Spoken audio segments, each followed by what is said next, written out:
Carissimi, è bello incontrarci qui come pellegrini della diocesi di Vicenza insieme ad altri pellegrini che in questi giorni frequentano questo santuario in occasione della festa di Sant'Antonio di Padova.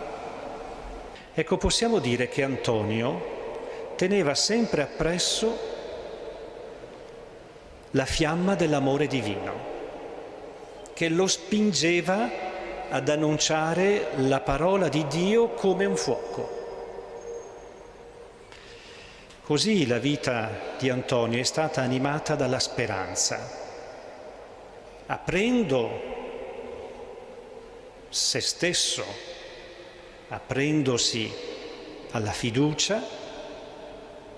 aprendo anche gli altri alla fiducia in Dio, nell'amore di Dio,